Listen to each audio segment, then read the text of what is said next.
I never thought a family lunch invite could destroy the scaffolding of my life, but that's exactly what happened last week. It started with a text my wife got from her brother-in-law, Ben. Married to her sister. A good guy. Or so I thought. The message was simple. Lunch tomorrow? Just us. Something I need to talk to you about. My wife, Rachel, showed it to me, brow furrowed in that thoughtful way she gets when she's puzzled but not yet worried. You think something's wrong with Olivia and him? She asked, already guessing at trouble. Maybe he wants a woman's opinion. He's been weird lately. I shrugged, trying to ignore the dull tightening in my chest. Maybe. Just go find out. If it's serious, we'll deal with it together. That was Wednesday. Thursday afternoon, she met him at a coffee house a few blocks from her office in downtown Richmond. Bright place, high ceilings, too public for anything shady. Or so I thought. Ben was already there when she walked in, pale, jittery, hands trembling around a cup of black coffee. She told me later. He looked like a teenager about to confess to a crime. They started with small talk, his HVAC business, our kids, Rachel's recent promotion. Then the food came. Then everything imploded. She said it started with a compliment. You look great today. Normal enough. But then his voice shifted. Slower. More deliberate. And his words hit like bricks wrapped in velvet. I've loved you since the day I met you, he told her. If you were mine, you'd never lift a finger again. You'd be the queen of everything. Rachel froze. Thought he was joking. He wasn't. He kept talking, like he'd been practicing the speech in the mirror every night for a year. He told her she was his soulmate. That marrying Olivia was the biggest mistake of his life. That he believed she, Rachel, felt the same. She tried to cut him off, but he bulldozed over her, pouring out every fantasy, every what-if. Said he'd been watching her for years. That it was unbearable to pretend anymore. Rachel stood up. Didn't finish her sandwich. Didn't say goodbye. She walked straight out of the cafe, hands shaking, and called me. I need to tell you something, she said. Her voice was flat, almost mechanical. You're not going to believe this. I believed it, but only because I heard the tears behind her words. While we were still on the phone, Ben started texting her, frantic apologies, rapid-fire messages full of regret and desperation. I didn't mean it, he said. I was confused. Please don't tell Liv. She came home early, her phone buzzing like a smoke alarm in a locked drawer. I told her to answer one of his calls on speaker. I needed to hear it for myself. Ben was crying. Actually crying. It was just a moment, he pleaded. I thought she felt it too. In the kitchen last weekend, when we were alone. I thought she looked at me differently. Rachel just stared at the floor, sickened. He thinks I flirted with him because I told a joke while grabbing ketchup. Ben asked if I was listening. I said I was. He begged us not to tell Olivia. He swore on his kids' lives that this was the only time. It's only ever been her, he said. I swear to God. I ended the call. We'll talk tomorrow, I told him. But we already knew. There was no talking. There was only what came next. Because when someone tries to burn down your family from the inside, silence isn't an option. By the next morning, Rachel and I weren't sleeping, just sitting on the couch staring into different corners of the living room like the ghosts of our former life were perched on the furniture. She wanted to drive to her sister's house immediately, tell Olivia everything, show her the messages, the call logs, the trembling mess Ben had become after being exposed. But I hesitated. Not out of mercy for Ben, I had none left, but because of Olivia. And their daughters. Sweet, bright-eyed girls who still called me Uncle Nate, and made me birthday cards with glitter. What we were about to do would shatter their world. But by noon, the decision was made for us. Olivia called. Her voice was shaking. Can you come over? Now. I need to talk to you both. Ben told me something. I didn't even need to ask what. Rachel and I were out the door in minutes, the drive across town feeling like we were headed toward the scene of a car crash we had already seen on the news. When we arrived, Olivia was waiting on the porch, her arms crossed over a hoodie she hadn't bothered to zip up. Her face was pale but locked in that terrifying stillness people get when their heart has just been sliced clean through but they haven't started bleeding yet. Ben was beside her, hunched over like a scolded child. His eyes were puffy, and when he saw us he winced. Like we'd brought the guillotine with us. Rachel didn't even greet him. She walked straight to her sister, unlocked her phone, and placed it silently in Olivia's hand. Olivia scrolled through the texts, Ben's declarations, Rachel's refusals, the pathetic voicemails he left when she stormed out of that cafe. Then she pressed play. His voice, trembling and wild with hope and shame, filled the porch like a siren. "I've loved you forever. I just thought, just once, you felt it too." She listened to every word. Her face didn't change. Not when he begged. Not when he claimed Rachel was flirting that weekend in our kitchen. Not even when he said he would leave everything for her. Only when it ended did she speak. Her voice was low, cold. "Pack a bag." Ben opened his mouth. "Liv, No," she snapped. "Before I call my brother. Before I call your mother." He stood there, frozen. She didn't wait. She walked over to Rachel and pulled her into a tight, shaking hug. That's when I noticed Rachel crying for the first time since this began. And that's when Olivia said, "There's something else I need to check." She turned and walked into the house. We followed her inside, through the kitchen and up the stairs. She didn't say another word until she was in their shared office, fingers tapping furiously at Ben's laptop. "Let's see what else he's been hiding," she muttered, like someone who had walked straight past denial and landed square in the realm of forensic curiosity. Password? His birthday. Pathetic.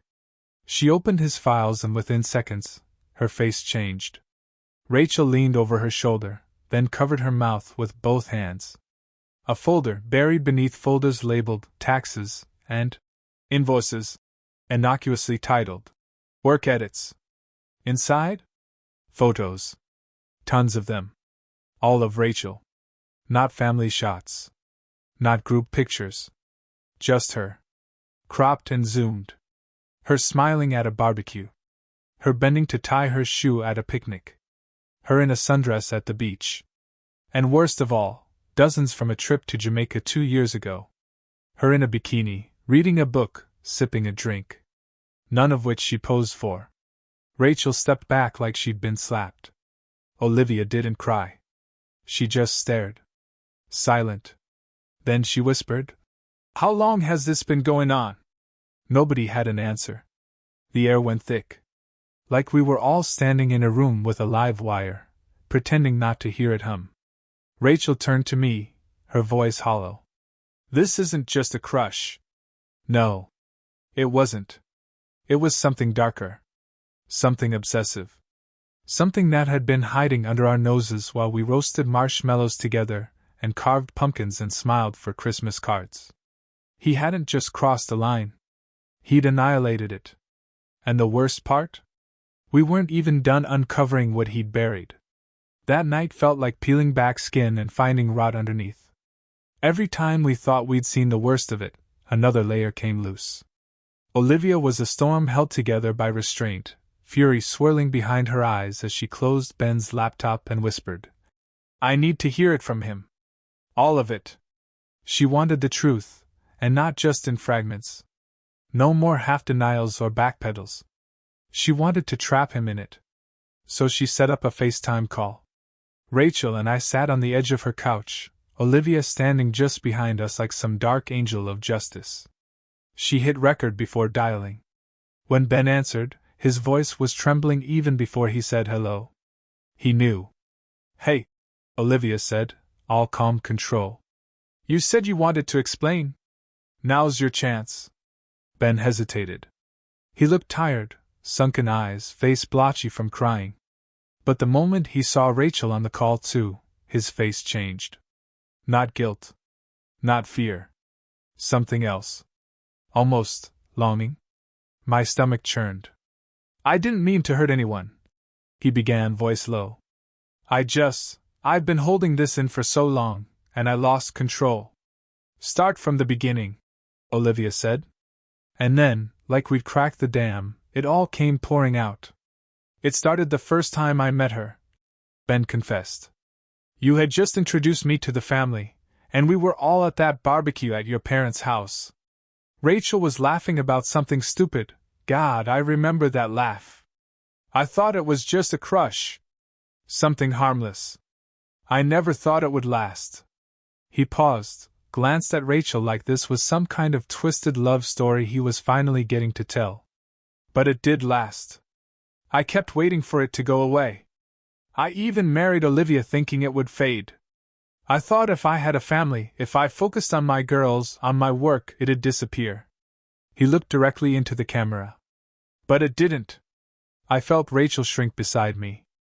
I started finding reasons to be around her. Volunteering for errands, texting about family stuff just to stay close.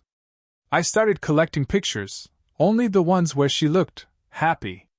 Real. I never touched her. I never planned to. But in my head. He stopped. In your head what? Olivia demanded. I started building a life. One where she picked me. Where I wasn't your husband. Where we were together. And this past weekend, in your kitchen, she laughed at something I said. I swear, just for a second, I thought she looked at me the way I look at her. He looked at Rachel. I thought there was something there. There was a beat of silence. Like the house itself had stopped breathing. Then Rachel spoke, voice like glass. You made all of that up. In your head. I laughed. That's it. But you touched my arm.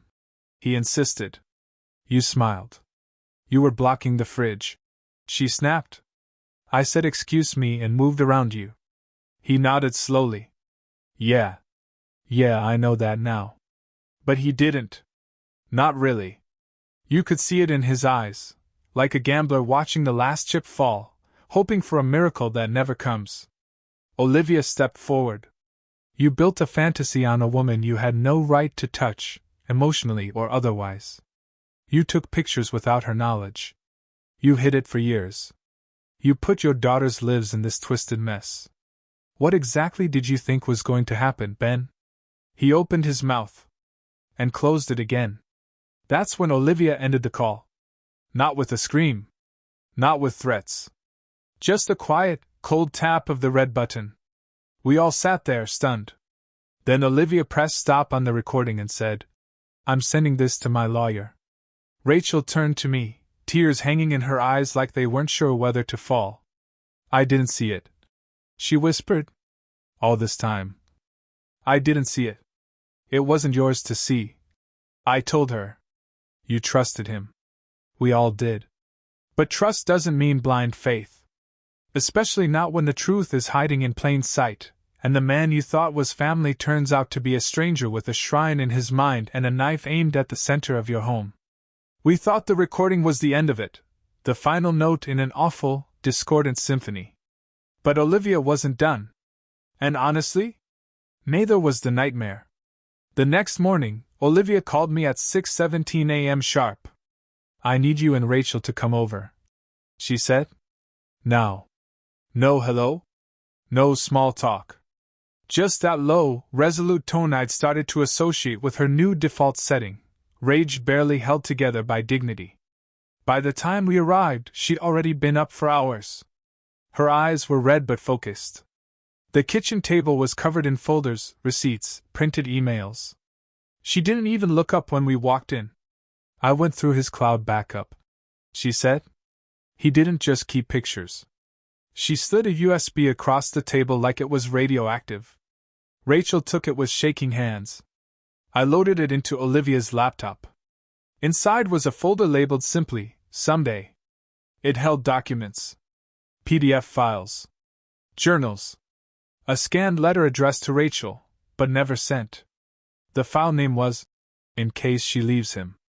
It read like something out of a bad romance novel written by someone entirely detached from reality. Ben had written about how, stifled, Rachel must be in her marriage, how underappreciated. She seemed, how she needed a man who saw her fire and wouldn't be afraid to burn with her. He wrote about our kids. Our kids? He described what it would be like to become their stepfather. How he'd raise them better than I ever could. He wrote about taking them to Disney, coaching Little League, finally making them feel seen. I had to leave the room. I walked out to the backyard and dry heaved into the bushes. When I came back in, Olivia had found the second bombshell. It was a spreadsheet. Coded. She cracked it. It was a timeline. Ben had actually created a projected relationship transition plan with dates. It included Phase 1, confession. Already completed, apparently. Phase 2, rebuilding trust after emotional fallout. Phase 3, separation from Olivia, initiate mutual agreement. Phase 4, Rachel reciprocates. Each line had notes, like he was managing a damn marketing campaign. Next to Phase 4 was a bullet point. Leverage time alone with her during next family retreat. There was a column titled Risk Management, where he listed things like possibility of exposure by Nate, low. Olivia's reaction, unpredictable. Rachel's guilt threshold equals medium to high. Kids equals collateral but manageable. Rachel stared at the screen, her whole body rigid. I thought he just snapped. She whispered. I thought it was just obsession. No, Olivia said. It was a plan. Ben hadn't just fallen for someone he couldn't have. He had mapped out a full-on emotional coup. That was when Olivia made the call to her lawyer. And then to the police. Because this had gone from delusion to danger. From betrayal to premeditation. The restraining order was fast-tracked that same afternoon. The officer who reviewed the evidence didn't even blink. You're lucky you found this when you did, he said. Most people don't realize until it's too late. Later that night, Olivia told the girls that their dad was taking some time away. Rachel sat beside her. Either of them cried. The kids didn't ask too many questions. Kids know when something's broken. Even when no one says it out loud.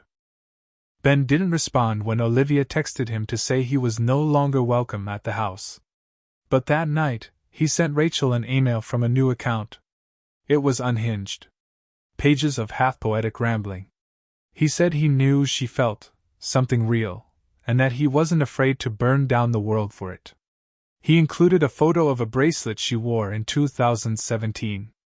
That bracelet was in one of the secret photos Olivia had found. He's not done, I said. Not even close. Olivia nodded. No, she said. But we are. We thought the restraining order would be the end of it. It wasn't. Ben was gone from the house, but his presence lingered like mold under paint, quiet, hidden, toxic.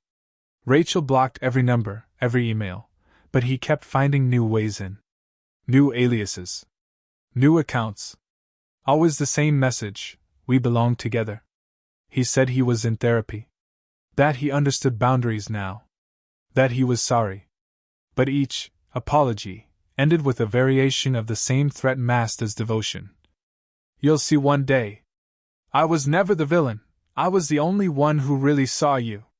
And then came the final straw. It was a Saturday afternoon. Olivia had taken the girls to a school fundraiser. Rachel and I were at home, finally starting to breathe again. I was outside mowing the lawn when my phone lit up. A call from Olivia. Her voice was brittle. He's here. What? He showed up at the school. Said he just wanted to see the girls. My mouth went dry. Where are you now? In the principal's office. The police are on their way. I drove like I was made of fury, Rachel silent in the passenger seat, gripping the edge of her seatbelt so tightly I thought it would snap. We arrived just in time to see the officers leading Ben away in handcuffs, his expression blank, no anger, no fear.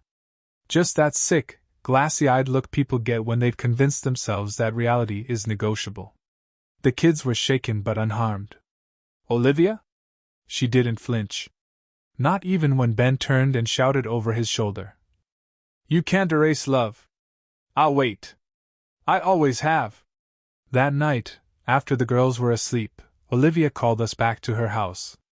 "I want you both to hear this," she said. She'd saved one final recording. A voicemail from the day before. Ben had left it at 3:17 a.m. His voice was slow. Almost rehearsed. "I was going to wait, but I can't anymore. I saw her again, you know. The way she smiled at me, God, it was like before. Like she was mine again. This isn't over. It doesn't end like this." Then came the twist of the knife. "He doesn't deserve her. You know that. Nate never did. He's weak. Safe. She'll never say it, but she knows. She's wasting her life." Rachel turned to me, her jaw clenched. I'd never seen her eyes like that before. Not afraid. Not guilty. Done. "I want to press charges," she said. "Officially." She wasn't asking. "And Olivia?" She nodded. The next week was a blur of court filings, statements, meetings with attorneys. Ben had violated the restraining order. He'd shown up at a school event. He'd contacted minors. And now, he'd left behind a record of intent. The restraining order became a permanent protective order. Olivia filed for full custody. Her lawyer moved fast. With the photos, the email trail, the voicemail, and the relationship timeline, it was a slam dunk. Ben didn't fight it. He didn't show up to the final custody hearing.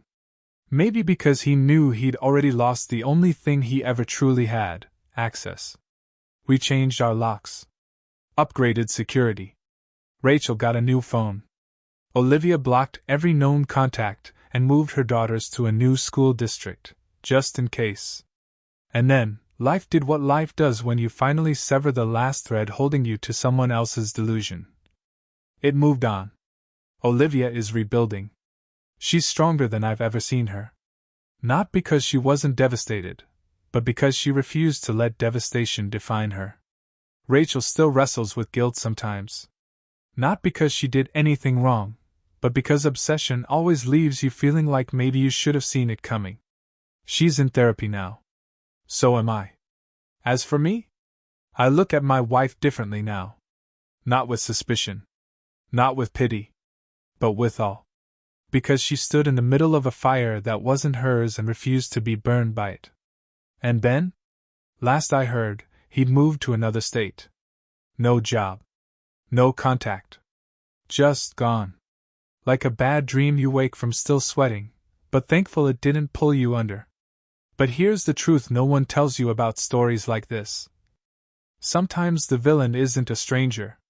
Sometimes he's family. Sometimes the scariest betrayal is the one hiding behind the grill at a family barbecue, laughing like nothing in the world is broken. And sometimes the bravest thing you can do is finally choose yourself.